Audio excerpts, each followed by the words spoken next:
Welcome on board Falcon Spirit, Plymouth University's research catamaran. This video introduces you to the vessel, its safety protocols, and equipment. Please watch and listen carefully as we start with the life jacket briefing. The life jackets are standard and found throughout the whole fleet. You will find the life jackets in the wet lab.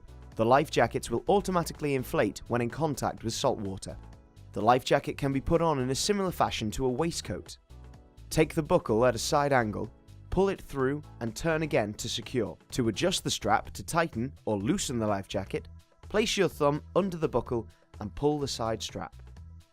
To gauge whether it is tight enough, you should be able to rest your fist comfortably between the strap and your body. Lastly, fasten the crutch strap from your back to your front by placing it under your legs and attaching it to the front clip. This should not be too tight, as you can imagine the problems this may cause. Remember the saying, left for life. Pulling the red toggle on the left of your life jacket will manually activate the life jacket if it doesn't automatically inflate. Please wear your life jacket throughout the exercise. When the gate is closed, the boat is at safety level 1. At level 1, you can either be on the back deck or in the wheelhouse without any special PPE, but not the foredeck. Safety level 2 involves deployment of equipment over the back deck with the gates closed. Those involved will require a life jacket.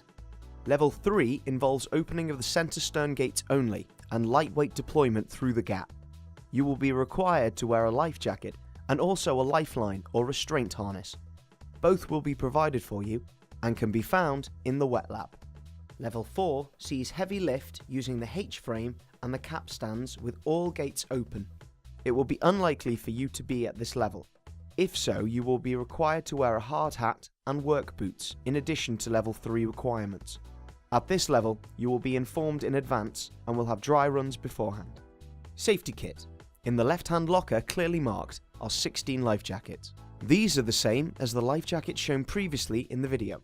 In the right-hand locker, there is a primary first aid kit and thermal protective aids. A thermal protective aid is the same as a space blanket. In the right of the wheelhouse, there are flares for signalling. The instructions for operation are on each unit if you needed to use them. There are foam fire extinguishers on each of the stairwells. By the galley, there is a large foam fire extinguisher.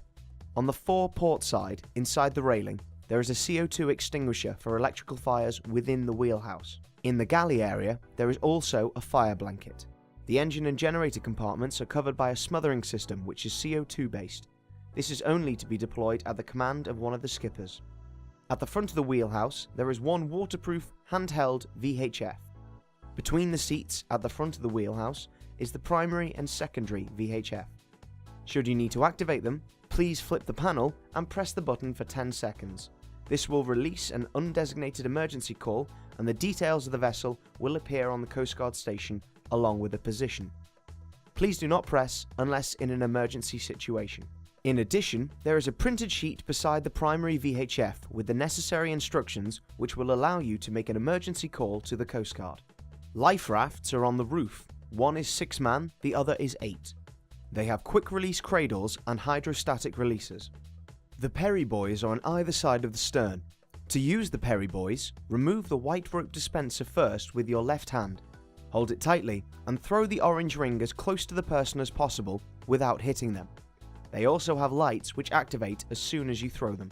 Please be aware of your environment. The sea is very dynamic and situations can change very quickly and without warning.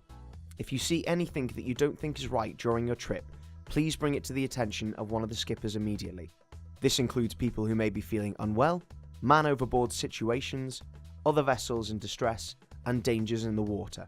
In the event of an emergency, please follow the instructions of your skipper. Please inform the skippers if you suffer from diabetes, epilepsy or asthma, or even if you're simply feeling unwell. This is not only for your safety, but also for the safety of others. You will always be fully instructed while on the vessel, normally by way of toolbox talks, which are given for every deployment. On the port side, we have a drop-down cabin for rest periods. On the starboard side, we have a toilet. It is an electrical toilet. Please do not place any foreign objects in the toilet as it will cause it to block. Please press the top button on the hand basin for 10 to 15 seconds to flush. Please inform the skipper if you are going down below so he is aware. There is to be no smoking for the duration of the exercise. If you have food, please eat it by the door in the wheelhouse, or if the weather permits, on the deck. All rubbish is to be placed in the bag on the microwave. After the practical, it will be placed into the correct receptacle on land. Finally, as a crew, we run a galley service with tea and coffee. During the winter period, there will also be soup. We do ask on an honesty policy. You place 50p into the fund per cup, as there are thousands of students that come through and we cannot afford to do it all for free. Thank you for your time. Now be safe and enjoy your day.